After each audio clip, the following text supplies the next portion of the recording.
Magandang araw! Ako si Teacher Daisy ay narito na naman upang ihatid sa inyo ang isang kaalaman hinggil sa kaligiran ng Ibong Adarna.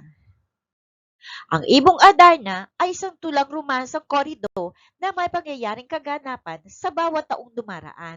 Kagaya na lang noong 70s na kung saan lumaganap ng tulang romansa sa Pilipinas, kasabay ng pagdating ng mga Kastila.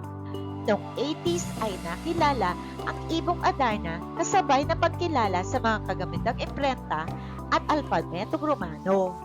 At noong namang 20s ay hindi tiyak kung sino ang sumulat at nagsalin talaga sa Pilipino ng korido ng Ibong Adarna. Ang Ibong Adarna ay isang tulang romansa na sa anyong korido. Ang salitang korido ay galing sa Espanya na o korido na nangangahulugang nangyari. At ang paksa nito ay tungkol sa pakikipagsapalaran at kabayanihan ng bawat tauhan. Ang tagumpay ay karaniwang nangyayari sa kaharian sa Europa. At kung mapapansin naman na ang kwento nito ay nagsimula sa panalangin. Sinasabi naman na si Jose de la Cruz o San Sisiw ang sumulat nito, ngunit walang nakapagpatunay. At sa pamamagitan ng patula, ang pamamaraan ng ginagawang pagsasalaysay nito. At ang buong nilalaman ay puno ng mga katadikhagaan at paghahalagang Pilipino. Ang Ibong Adarna ay isang halimbawa ng korido na nagbibigay aral sa mambabasa at naglalarawan kung paano pinaglaban ng mga tauhan ang tunay nilang pag-ibig.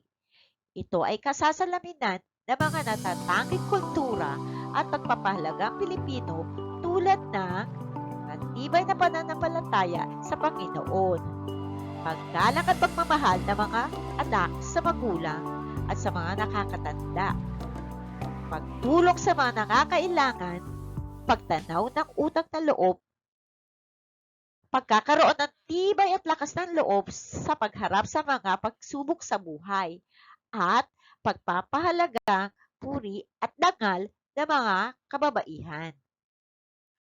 May dalawang anyo ng tulang romansa, kagaya ng korido at awit.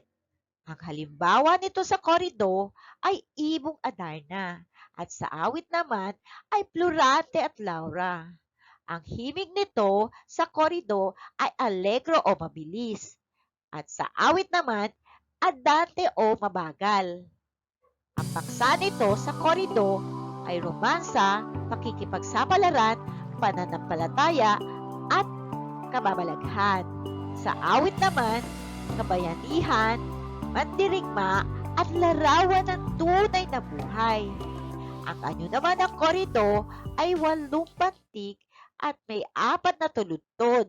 Samantalang sa awit naman ay may 12 na pantig at 4 na taludtod. Ang katagian ng mga tauhan sa korido ay mayroong kapangyarihan o supernatural power. Sa awit naman, walang kapangyarihan o hango sa tunay na buhay. Salamat sa muli niyong pakikinig. Paalam sa lahat!